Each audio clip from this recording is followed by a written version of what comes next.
Namaste students. I hope you all are safe and fine.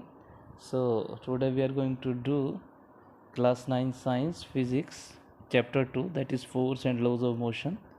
That half of chapter we have already done in the class, so we are going to recap those topics that we have already studied in the class.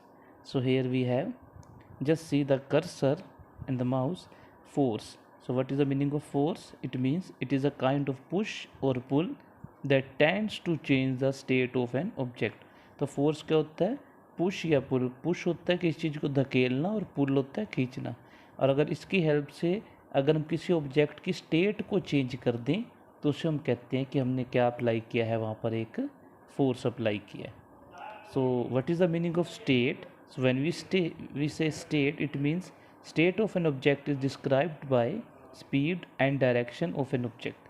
So speed और direction, अगर आप किसी object की speed और direction के बारे में बता रहे हैं, it means you are talking about the state of an object, whether it is at rest or in motion.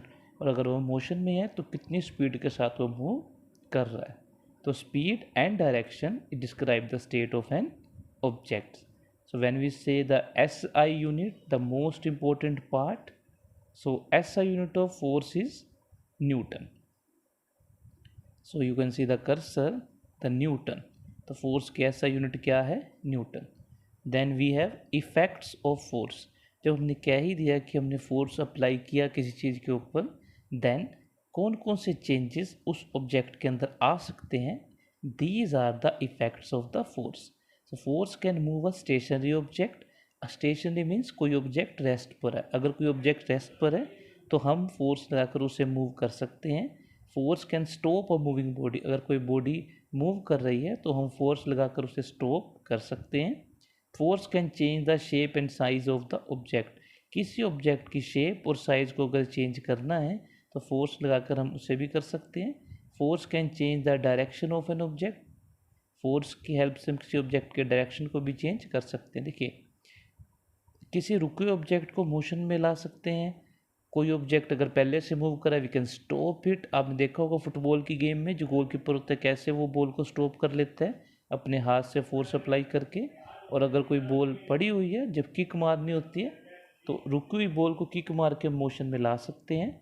हम शेप भी चेंज कर सकते हैं. जैसे आपने अगर नींबू को दबाया हो तो कैसे हम उसकी शेप चेंज कर देते हैं. स्प्रिंग को हम खींच कर उसका साइज भी चेंज कर देते हैं.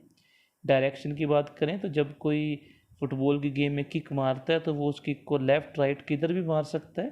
सो that means we can change the direction of an object. तो student, these are the effects of the force, the meaning of force, the SI unit of force.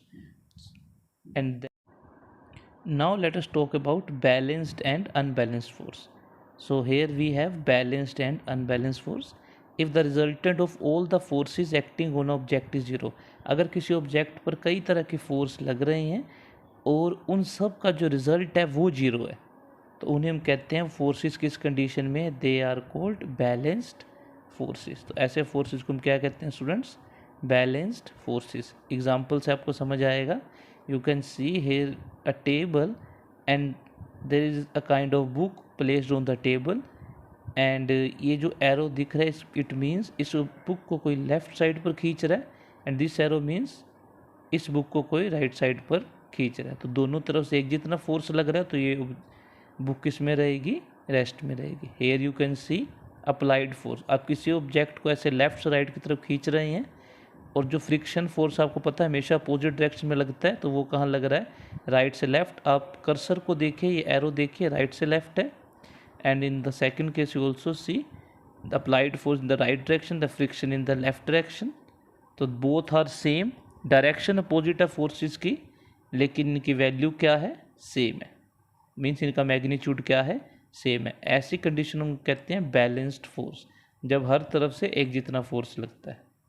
Unbalanced students क्या होता है? Unbalance means if the resultant of all the forces acting on object is not zero. अगर वो zero नहीं है, अगर हमने सभी फोर्सेस को ऐड किया है उनका रिजल्ट जीरो नहीं आ रहा, it means they are unbalanced forces. You can see ये जो ऊपर वाला फोर्स है जो लेफ़्ट से राइट की तरफ लग रहा है ये ज़्यादा है, और जो नीचे राइट से लेफ़्ट की तरफ लग रहा है वो कम है. तो ऑब्जेक्ट कहाँ जाएगा? जहाँ फोर्स ज़्यादा लग रहा है, means it will move from left to right.